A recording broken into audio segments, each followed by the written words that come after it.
students, you are welcome to this channel of Asian Children Academy Senior Secondary School Chopasni housing board Jodhpur. आज हम राजस्थानी चित्रशैली का अगला भाग 10 जिसमें स्टडी करेंगे हाड़ौती शैली की उपशैली बूंदी शैली का उद्भव और विकास किस प्रकार से हुआ। हमारे मुख्य रूप से जो राजस्थानी लघु चित्र शैलियाँ हैं जिसमें प्रथम और सबसे पुरातन जो है वो मेवाड़ शैली है, मारवाड़ शैली, इसी प्रकार हाड़ौती शैली और मेवाती शैली। तो हम सब 1 to 1 सारे टॉपिक एक स्टडी कर रहे हैं। तो आज हम हाड़ौती का बूंदी शैली पढ़ेंगे। बूंदी शैली का उद्भव और विकास किस प्रकार से हुआ। वीडियो को अंत तक देखें, चैनल को सब्सक्राइब, लाइक एंड शेयर करें। शुरू करते हैं आज का टॉपिक, बूंदी शैली का उद्भव एवं विकास। माना जाता है कि 14वीं सदी के मध्य राव देवा ने 1398 ईस्वी में बूंदी स्थापित बूंदी का कलात्मक इतिहास 16वीं सदी में राव सुरजन से ही माना जाता है। यानी बूंदी राज्य की स्थापना राव देवा द्वारा 1398 ईस्वी में की गई, लेकिन इसका कला इतिहास जो है वो 16वीं सदी में वहाँ के राव सुरजन के शासन काल से प्रारंभ माना जाता है। यद्यपि बूंदी शैली के उद्भव के बारे में कोई निश्चित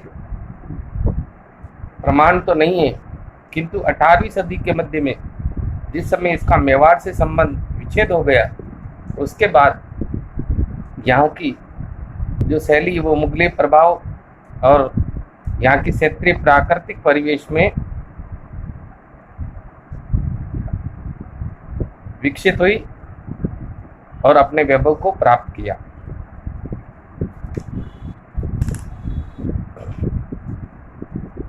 चौदहवीं सदी के मध्य राव देवा द्वारा 1998 ईस्वी में स्थापित बूंदी ये एक राज्य अलग से स्वतंत्र राज्य स्थापित हुआ था, जो राव देवा ने 1398 ईस्वी में स्थापित किया।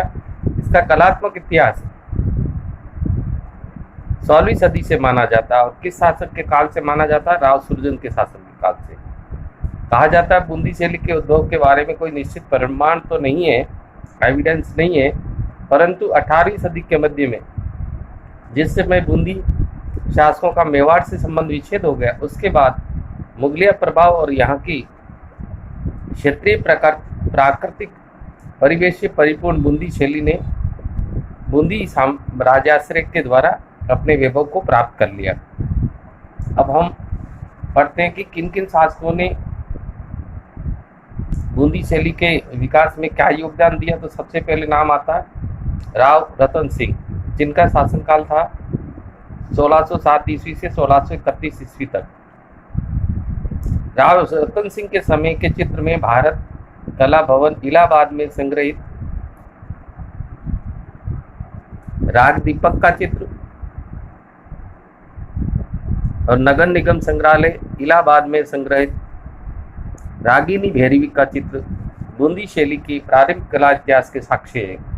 यानी हम बात करें प्रारंभिक चित्र जो बूंदी शैली के, उसमें आपको राग दीपक और रागिनी भैरवी याद रखना है, या भैरवी रागिनी भी बोल सकते हैं। राग दीपक जो कि इसका चित्र कहाँ पर संग्रहित है, वो है भारत कला भवन इलाहाबाद में, और रागिनी भैरवी या भैरवी रागिनी जो है वो इलाहाबाद के नगर निगम संग्रहालय में संग्रहित है। राव रतन सिंह के बाद नाम आता राव छत्रसाल या शत्रुसाल भी बोलते हैं इनको, जिनका की शासनकाल 1331 ईस्वी से 1358 ईस्वी तक रहा, और उनके पौत्र भाव सिंह का 1658 ईस्वी से 1681 ईस्वी तक था। तो हालांकि माना जाता है कि राव भाव सिंह का काल बूंदी शैली के लिए स्वर्ण युग माना जाता है। ध्यान रखना आप कि बूंदी शैली का कला इतिहास में स्वर्ण युग किसका शासनकाल माना जाता है? राव भाव सिंह का। बूंदी के राव रतन सिंह के पुत्र राव छत्रसाल जिनको शत्रु साल भी बोलते हैं, 1631 ईस्वी से 1658 ईस्वी, और उनके पुत्र भाव सिंह जो कि 1658 से 1681 जो कि उनका शासनकाल था, इनके द्वारा कलाकारों को राज्याश्रय के फलस्वरूप बूंदी शैली ने अपना एक निश्चित स्वरूप ग्रहण कर लिया। शासक भाव सिंह कला प्रेमी थे। इनकी कला प्रियता ने बूंदी राज्य को संगीत कला और चित्रकला की उन्नति के शिखर तक पहुंचा दिया। भाव सिंह के राज्याश्रय में प्रसिद्ध कवि मतीराम ने कौन से ग्रंथ रचे? ललित ललाम और रसराज नामक ग्रंथों की रचना की। तो हमें याद रखना है कि राव भाव सिंह के काल में, जिनका कि शासनकाल बूंदी कला इतिहास में स्वर्ण युग माना जाता है, उनके राज्याश्रय में प्रसिद्ध कवि मतीराम थे, जिन्होंने ललित ललाम तथा रसराज ग्रंथ की रचना की। इसके बाद हम बात करते हैं अगले शासक राव अनिरुद्ध सिंह। राव अनिरुद्ध सिंह का जो शासनकाल था वो 1681 से 1695 ईस्वी तक रहा। कालांतर में भाव सिंह और उनके पुत्र अनिरुद्ध सिंह 1681 से 1695 ईस्वी जिस समय जो उनका शासनकाल था, उस समय बूंदी शैली पर दक्षिणी शैली का प्रभाव पड़ा। तो आपको याद रखना है कि बूंदी शैली पर दक्षिणी शैली का प्रभाव किसके शासनकाल में पड़ा? राव अनिरुद्ध सिंह के काल में। इसके बाद एक बहुत ही महत्वपूर्ण और शासक का नाम आता है राव उमेश सिंह, जिनका शासनकाल रहा 1748 से 1771 ईस्वी। राव उमेश सिंह भी एक कला प्रेमी शासक थे। उनके समय में शिकार के दृश्यों के अनेक चित्र बने, यानी कि राव उमेश सिंह के काल में शिकारी दृश्यों का चित्र बहुतायत बना था। और विशेष रूप से आपको याद भी रखना है, जंगली सुअर का शिकार करते हुए राव उमेश सिंह द्वारा जंगली सुअर का शिकार करते हुए 1750 ईस्वी का नाम जंगली सुअर का शिकार करते हुए चित्र बूंदी शैली का उत्कृष्ट चित्र माना जाता है।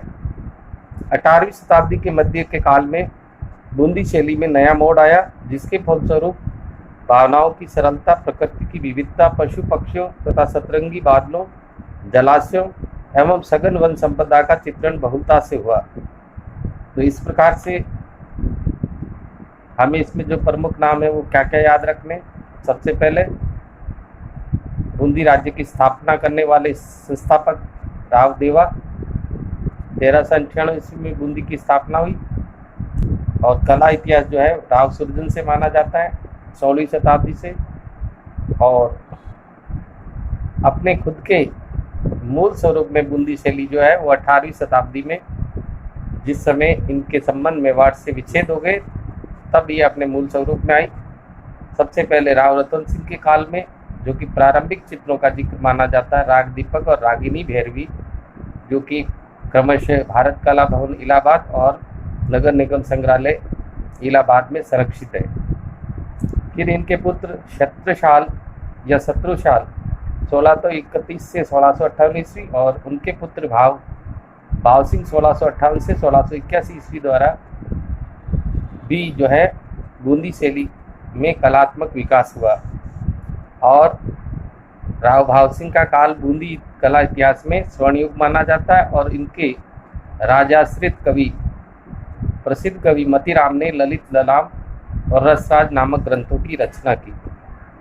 फिर इनके बाद आता राव अनिरुद्ध सिंह के काल में बूंदी शैली पर दक्षिणी शैली का प्रभाव पड़ा। और एक प्रमुख राव शासक और है, जिनका नाम है राव उमेश सिंह, जिनका शासनकाल था 1748 से 1771 ईस्वी। ये कला प्रेमी शासक थे। इनके समय में शिकार के दृश्यों का अधिकाधिक चित्रण हुआ, जिसमें 1750 ईस्वी का जंगली सुअर का शिकार करते हुए राव उमेश सिंह।